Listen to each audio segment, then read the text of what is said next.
never expected my father's voice to sound so broken. After 8 years of silence, his call came while I was elbow-deep in garden soil, trying to save my withering tomato plants. The universe has a twisted sense of humor like that. My name is Elena, and until today, I thought I had my life figured out. I help run a community center in Portland, live in a cozy apartment with too many houseplants, and have successfully avoided anything to do with my father since I was 22. But here I was, dirt under my fingernails, listening to him sob through my phone speaker. Elena, please. I know I have no right to ask, but I need your help. His voice cracked. Everything's gone. The house, the business, Vivian's. Stop. The word came out sharper than I intended, making my neighbor's cat startle from its perch on my balcony railing. You're right. You have no right. The silence that followed felt heavy, loaded with 8 years of missed birthdays, holidays, and the weight of choosing his new wife over his grieving daughter. I could hear him breathing, that familiar pattern that used to signal he was trying not to cry when I was little. Your grandmother told me you're doing well, he continued softly. The community work, your own place. Mabel should know better than to talk about me with you. I yanked a weed with more force than necessary, imagining it was Vivian's perfectly manicured hand reaching for my father's wallet. What happened to all your money? Did your precious wife finally spend it all? He cleared his throat. It's complicated. There are things you don't understand about Vivian, about what happened after your mother. Don't. My hands were shaking now. Don't you dare bring Mom into this. A knock at my door made me jump. Through the glass, I could see Ms. Harper from apartment 3B, probably coming to share another batch of her stress-baked cookies. She'd been my high school English teacher before retiring, and now she lived 3 doors down, still trying to take care of everyone. Elena? My father's voice pulled me back. I know I failed you, but this isn't about me or Vivian anymore. There are people, dangerous people involved. I thought I could handle it, protect everyone, but I laughed, a harsh sound that surprised even me. Protect everyone? Like you protected me when Vivian threw out all of Mom's photos? Or when she convinced you to sell Mom's violin collection because it was cluttering up the house? The knocking grew more insistent. Ms. Harper's worried face peered through the glass, holding what looked like a newspaper. 24 hours, my father said quietly. That's all I'm asking for. Come to the house. Let me explain everything.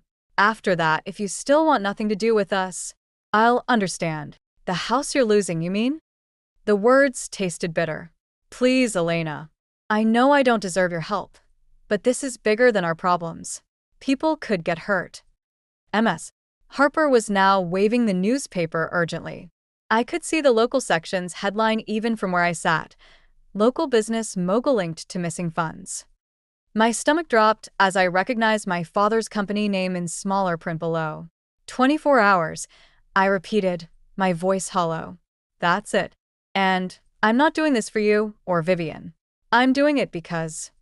I trailed off, not sure why I was agreeing at all.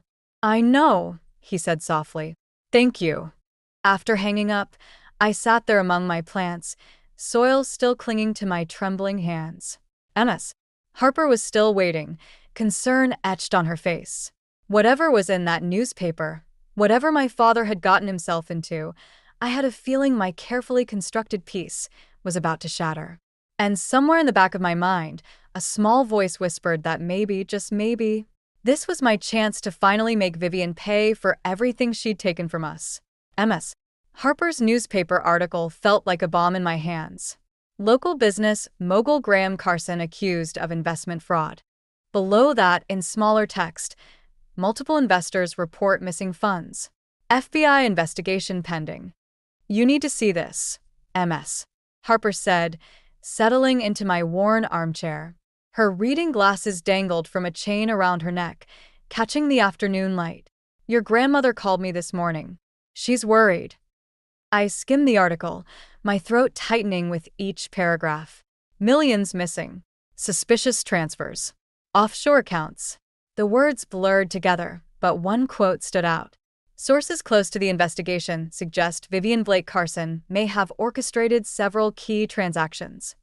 Of course she did, I muttered, crumpling the paper's edge. I always knew she was after his money. MS. Harper leaned forward, her expression gentle but firm. Elena, do you remember that essay you wrote in my class? The one about your mother's violin concerts. The memory hit me like a physical blow. Mom in her black dress, bow dancing across strings, Dad beaming from the front row. I was 14 then, still whole, still part of a family that made sense. 3 months, I said, my voice barely steady. That's how long he waited after Mom died before bringing Vivian home. 3 months. I remember. MS. Harper's voice softened. I also remember how quickly she started changing things. The memories flooded back unbidden. Vivian's first dinner with us, her perfectly manicured hands rearranging Mom's carefully curated place settings. These are a bit dated, don't you think, Graham? We should get something more modern. Dad had just nodded, that vacant smile I'd come to hate spreading across his face. By the next week, Mom's china was gone, replaced by sleek, soulless plates that could have come from any department store. My phone buzzed. A text from Mabel. Coming over. Need to talk about your father. Don't do anything rash. Too late, I muttered, showing MS. Harper the message. I already told him I'd give him 24 hours to explain. Good. MS. Harper's response surprised me. Maybe it's time you got some answers. Or maybe it's time Vivian finally faces consequences. I said, the words coming out before I could stop them. Yes. Harper's expression shifted. There's something else you should know.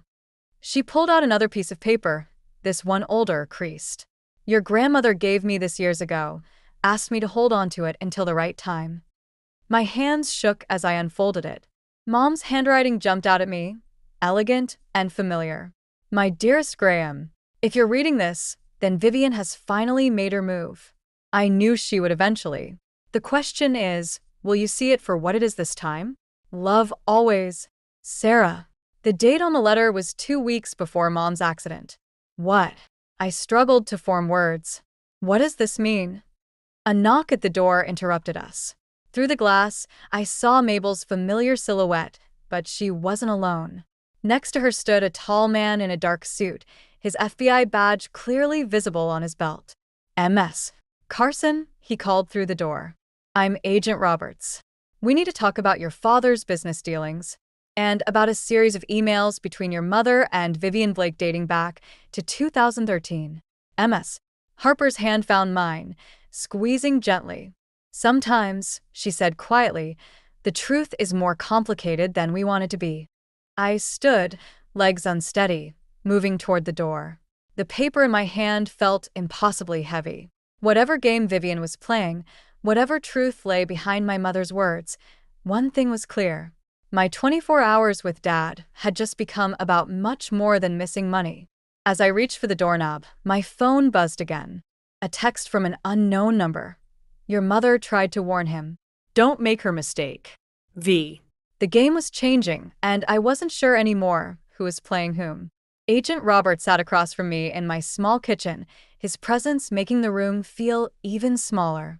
Mabel's hand rested protectively on my shoulder as I stared at the stack of emails he'd laid out on the table. Your mother and Vivian Blake were in contact for months before your mother's death, he said, sliding one particular email forward. We believe these communications might be relevant to our current investigation.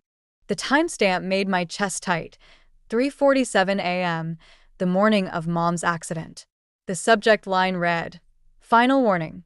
I can't do this, I whispered, but Mabel's grip tightened. You have to, sweetheart. Sarah, your mother would want you to know. The email was brief. If anything happens to me, the documents are in the violin. He'll know which one. S. What violin? Agent Roberts asked. Our investigation shows Mrs. Carson owned several valuable instruments. A bitter laugh escaped me. Owned. Past tense. Vivian sold them all within a year of moving in. Said they were collecting dust. All except one, Mabel said quietly. The Stradivarius copy. The one your father keeps in his office.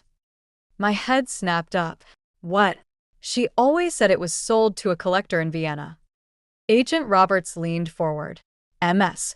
Carson, We have reason to believe your stepmother has been operating a sophisticated investment scheme for years.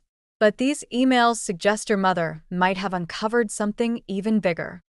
My phone buzzed again. Another message from Vivian. The violin was just the beginning. Your mother knew too much. Don't make her mistake. Elena. Mabel's voice sounded worried. What is it? I handed my phone to Agent Roberts, who quickly read the message. We'll need to trace this number. MS. Carson, I strongly advise against meeting with your father until we... No. I stood up, my chair scraping against the floor. I need to see that violin. Now. Elena. MS. Harper warned from her corner of the kitchen. Think about what you're doing. I am thinking. I grabbed my keys. I'm thinking about how Vivian swept into our lives right after Mom started asking questions about Dad's business. I'm thinking about how convenient it was that Mom's brake lines failed right after she sent that email. The room went silent. We'd never said it out loud before, the possibility that Mom's accident wasn't an accident at all. Agent Roberts stood. I'll need to call this in. We should wait for backup. 24 hours, I said, echoing my promise to Dad. That's what I gave him. And now I know exactly where to start looking. My phone buzzed one final time. A photo message from Vivian, Mom's Stradivarius copy, sitting on Dad's desk. Next to it lay today's newspaper. She's baiting you. A mess. Harper said softly. I know. I showed them the photo. But for the first time, I think I'm starting to understand why.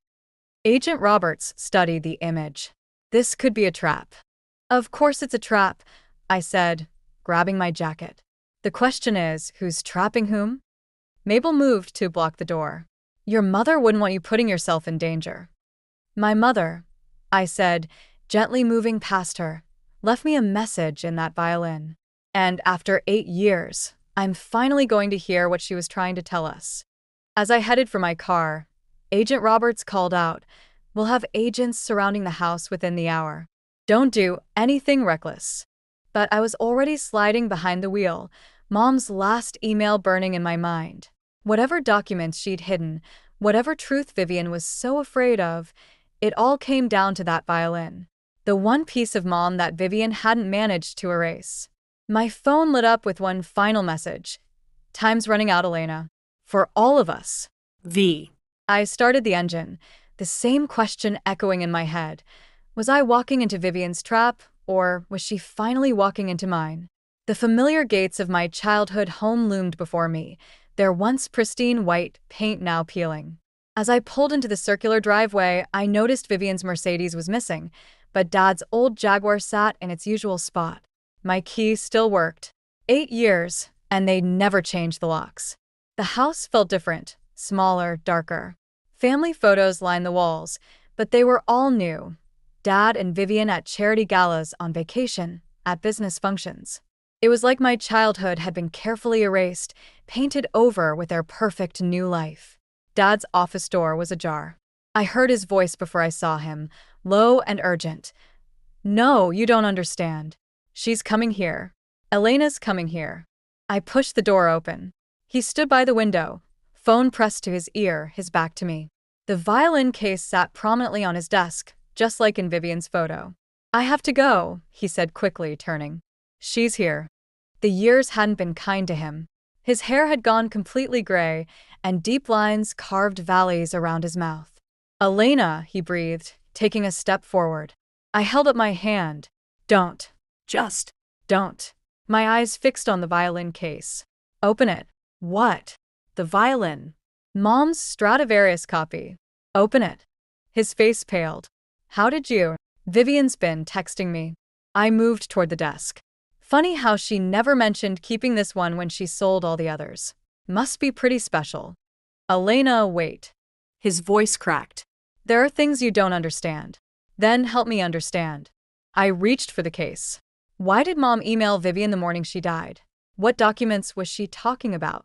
The look of shock on his face was answer enough. He hadn't known about the email.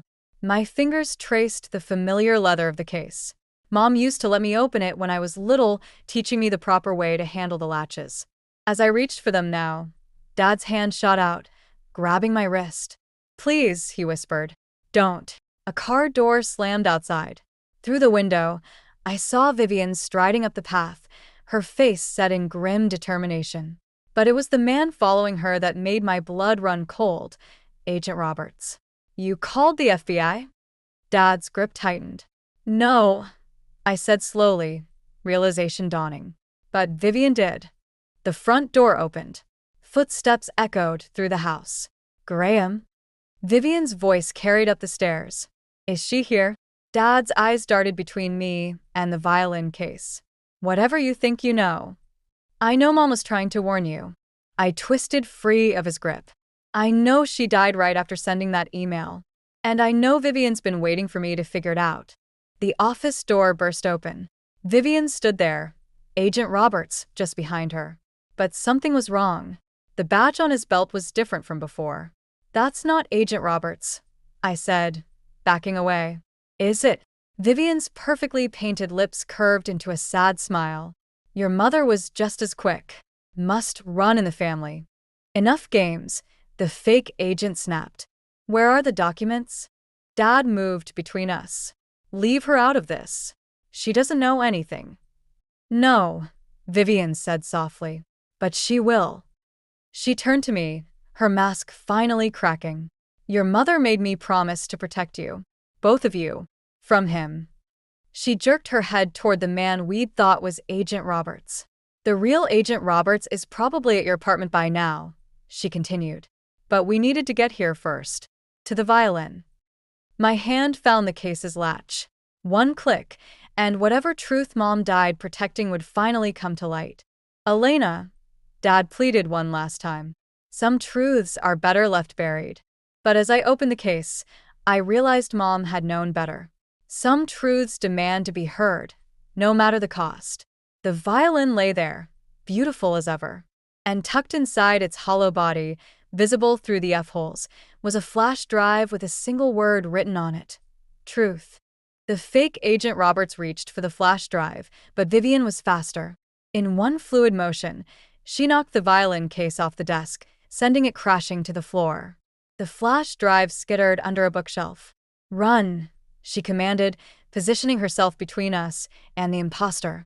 Her perfectly maintained facade had vanished, replaced by something harder, more dangerous.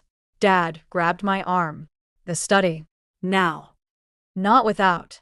Your mother's papers are in the study, Vivian cut in, her eyes never leaving the man before her. The real ones. The ones that got her killed. The fake agent pulled out a gun. Nobody's going anywhere. 8 years, Vivian said, her voice eerily calm.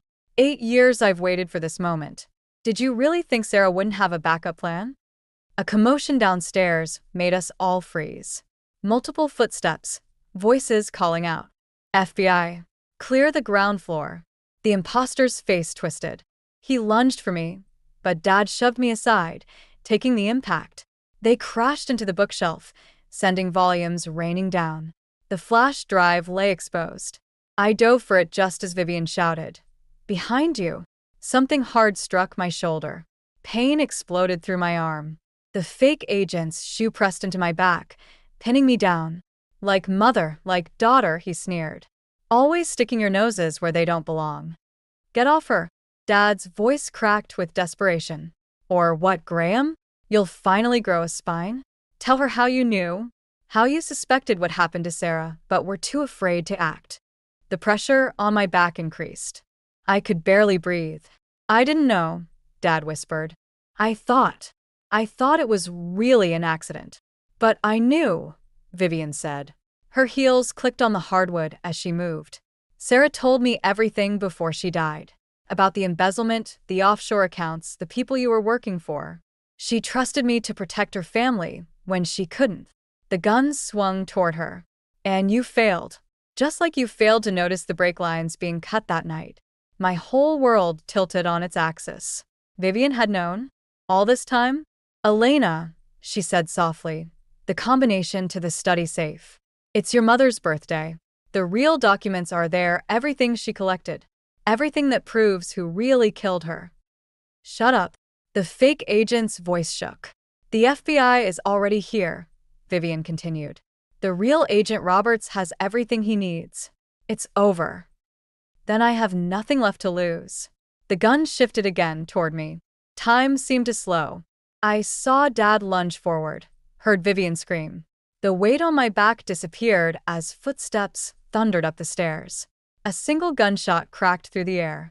When I looked up, Dad was on the floor, clutching his shoulder. Blood seeped between his fingers. The fake agent lay face down, real FBI agents cuffing him as Vivian kicked his gun away. Graham. Her composed mask crumbled as she knelt beside him. Stay with me. I crawled to them, the flash drive still clutched in my hand. Dad. His eyes found mine, filled with tears. I'm so sorry, Elena. I should have seen it. Should have protected you both. MS. Carson. The real Agent Roberts appeared in the doorway. We need to get you all out of here. There may be others coming. But I couldn't move. 8 years of hatred toward Vivian, of blaming her for taking Dad away, for erasing Mom's memory. All of it shifted sideways as I watched her press her designer scarf against Dad's wound, her hands trembling. Why? I asked her. Why didn't you tell me sooner? Because, she whispered, your mother made me promise to wait until you were ready, until you could handle the truth about who really destroyed our family. Sirens wailed outside. The flash drive felt impossibly heavy in my palm. And now? I asked. Now, Vivian said, meeting my eyes, we finish what your mother started. The hospital waiting room felt like a prison cell. Dad was in surgery. The flash drive sat useless in my pocket without a computer, and FBI agents guarded every exit. Vivian paced nearby, her designer heels clicking a nervous rhythm on the linoleum floor. They're moving too slowly, she muttered, checking her phone again. We don't have much time. Time for what? My voice came out harsh. More lies? More secrets? She stopped pacing. Elena. 8 years. The words tasted like ash. 8 years of hating you, thinking you took advantage of Dad's grief. And all this time you were what? Mom's secret protector? I was trying to keep you safe. She sank into the chair beside me, her perfect posture finally crumbling. Both of you. Safe from what? Before she could answer, Agent Roberts appeared. MS. Carson, we need to talk about what was in that safe. My head snapped up. You found the documents? The safe was empty. His expression darkened. Completely cleaned out. Vivian went pale. That's impossible. I checked this morning. Someone got there first. He handed her a phone. This security footage was just sent to us. You might want to see who accessed the study an hour before you arrived. The grainy video showed a familiar figure entering the study. Mabel. No. I stood up, my legs shaking. My grandmother wouldn't. She's been working with them for years, Vivian said quietly. Since before your mother died. The floor seemed to tilt beneath me. You're lying. Why do you think she always knew exactly what was happening with your father's business? How she always had inside information? Vivian's voice cracked. Sarah discovered it just before the accident. That's why she came to me instead of family. My phone buzzed. A message from Mabel. I'm sorry, sweetheart. I did what I had to do to protect our family. Meet me alone at the lake house. No FBI. No Vivian. Just us. Elena. Agent Roberts must have seen something in my face. What is it? I switched off the phone screen. Nothing. Just the hospital updating me about Dad. Vivian's eyes narrowed. She contacted you, didn't she? Before I could respond, a doctor approached. MS. Carson? Your father's asking for you. I found Dad pale and groggy, but alive. His good hand caught mine as I approached the bed. The lake house, he whispered. Don't. Save your strength, I said, but he gripped tighter. Your mother. The night she died. She was going to meet Mabel there. The monitor's steady beeping seemed to grow louder. Why? To confront her. His eyes were clearer now, urgent. She never made it. The brake lines. Graham. Vivian appeared in the doorway. You need to rest. But Dad wouldn't let go. Elena, promise me you won't.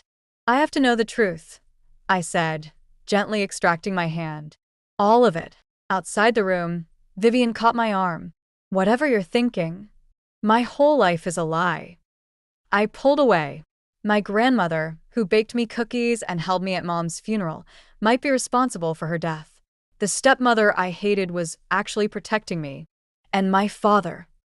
I laughed bitterly. He was too blind to see any of it. Where are you going? To get answers. Elena, wait. But I was already moving past the FBI agents through the hospital doors. My phone buzzed again. Another message from Mabel, this time with a photo. Mom's missing documents, spread out on the lake house table. Come alone, the text read. Or these disappear forever. Behind me, I heard Vivian calling Agent Roberts, probably telling him where I was headed. But it didn't matter. 8 years of questions, of misplaced hatred and buried truths, all led to this moment. The lake house had always been our family's safe haven. Now it felt like a trap waiting to spring. But I had to know, was Mabel really capable of betraying us? Of killing her own daughter-in-law? As I started my car, one final text came through. Time to choose, Elena. Family loyalty or the truth. You can't have both. The lake house stood dark against the twilight sky, exactly as I remembered it. Mabel's car sat in the gravel driveway, next to an unfamiliar black SUV. My headlights caught movement behind the curtains as I pulled up. 8 years of Sunday dinners, holiday celebrations, and comforting hugs. How many of those moments with Mabel had been lies? The front door opened before I reached it. Elena, sweetheart. Mabel's familiar smile felt wrong now, like a mask that didn't quite fit. Come in quickly. We don't have much time. The documents lay spread across the coffee table, just as in the photo. But something else caught my eye. Mom's old laptop, the one that had supposedly been lost in the move after her death. Looking for this? Mabel held up the flash drive from the violin. I had someone retrieve it from your pocket at the hospital. You really should be more careful with valuable things. My blood ran cold. The nurse who bumped into me. Sit down, Elena. There's so much you need to understand. Like how you helped kill my mother? Her smile faltered. Your mother made choices. Dangerous ones. She wouldn't listen to reason. The way Dad wouldn't listen about his investors. The ones who are really running his company. Sometimes protection requires sacrifice. She inserted the flash drive into the laptop.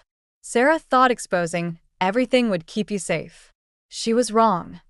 A car door slammed outside. Mabel's expression hardened. I told you to come alone. I did. Then you were followed. She moved to the window, pushing aside the curtain. Vivian, of course. You won't get away with this, I said, edging toward the documents. The FBI are looking in all the wrong places, thanks to some carefully placed evidence. She turned back to me. Did you really think Vivian was protecting you? She works for the same people I do. Always has. You're lying. Am I? She pulled out her phone, showing me a photo. Vivian meeting with a fake Agent Roberts, dated weeks before any of this started. She's been playing both sides, Elena, just like she did with your mother. The front door burst open. Vivian stood there, gun raised. Step away from her, Mabel. Right on cue. Mabel's laugh was cold. Tell her, Vivian. Tell Elena how you really knew Sarah was going to die. Don't listen to her, Vivian said, but her hand shook slightly. She's trying to manipulate you, just like she did with your mother. The truth, I demanded, my voice breaking. For once, someone tell me the truth. I was supposed to stop her, Vivian whispered. That night, I was supposed to intercept Sarah before she reached the lake house. Keep her from exposing everything.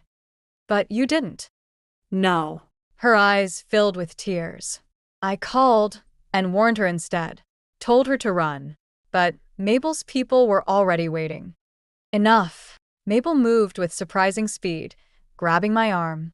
Something cold pressed against my ribs, a gun. 8 years I've spent protecting this family, making the hard choices neither of you could. By killing your own daughter-in-law. By keeping the business alive. Keeping Graham out of prison. Giving you a comfortable life. Drop the gun, Mabel. Vivian's voice was steel. Sarah made me promise to protect Elena. I won't fail her again. You already have. The world exploded in sound and movement. I drove my elbow back, just like Mom had taught me in self-defense classes. Mabel's grip loosened. The gun went off, shattering a window. Vivian fired. Mabel stumbled. I lunged for the laptop, grabbing it and the scattered documents. Vivian's hand found my arm, pulling me toward the door.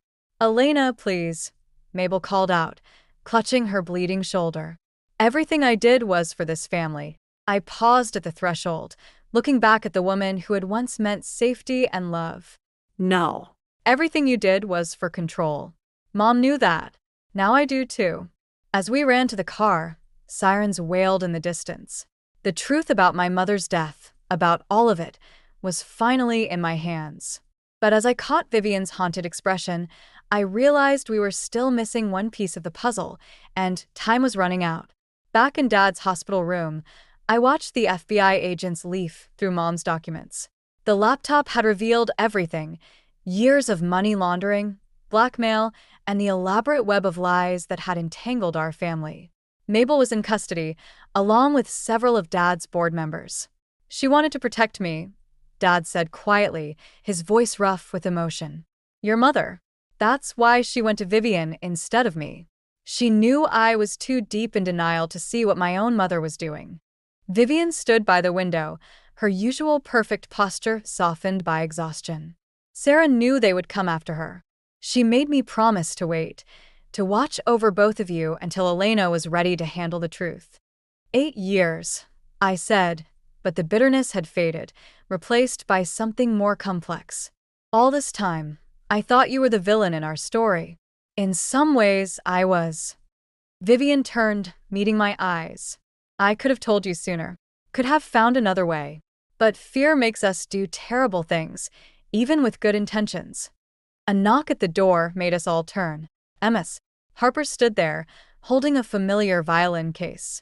"The FBI finished processing it," she said, bringing it to me. "They said you should have it now." The case felt lighter somehow, its burden of secrets finally lifted. Inside, where the flash drive had been hidden, I noticed something else: a small envelope, yellowed with age, with my name in Mom's handwriting. My hands shook as I opened it.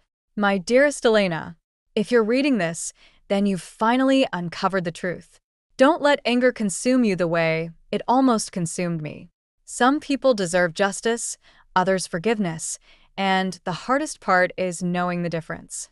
Love always, Mom." Dad reached for my hand. "Elena, I know." I squeezed his fingers gently. "We all made mistakes. Even Mom." "The company," Vivian said softly. "Once the investigation is complete, it will need someone to rebuild it. Someone honest." I looked at her, really looked at her, seeing not the stepmother who had replaced Mom, but a woman who had carried an impossible burden for 8 years. "Will you help me?" I asked. "Both of you." Dad's eyes filled with tears. Vivian's careful composure cracked into a genuine smile. A commotion in the hallway drew our attention. Through the door's window, I saw Mabel being led away in handcuffs, her elegant facade finally stripped away. Our eyes met briefly. In that moment, I saw not the manipulative mastermind, but my grandmother, the woman who had loved me in her own twisted way, who had justified her crimes as protection. "What happens now?" Dad asked, watching her disappear down the corridor. "Now," I said, carefully placing Mom's violin back in its case, "we build something new. Something honest." "Ms. Harper touched my shoulder. "Your mother would be proud." As if in response, the setting sun broke through the hospital window, casting long shadows across the room. Mom's violin case sat between us, no longer a vessel of secrets, but a reminder of the truth's cost and its worth. Later that night, as I drove home, my phone buzzed with a text from an unknown number. "There are still people out there. People who won't want the truth exposed. Be careful." V. I smiled, thinking of Mom's letter. Some people deserve justice, others forgiveness. And sometimes, the hardest battles aren't fought with weapons or words, but with the quiet courage to face the truth, no matter how much it hurts. The violin case sat in my passenger seat, and in my rearview mirror, I could see Vivian's car following at a discreet distance, still protecting. But now in the open, Dad was healing, Mabel would face justice, and the web of lies that had entangled us for 8 years was finally unraveling. But Mom was right about one thing: the hardest part isn't uncovering the truth. It's knowing what to do with it once you have it. And that journey was just beginning.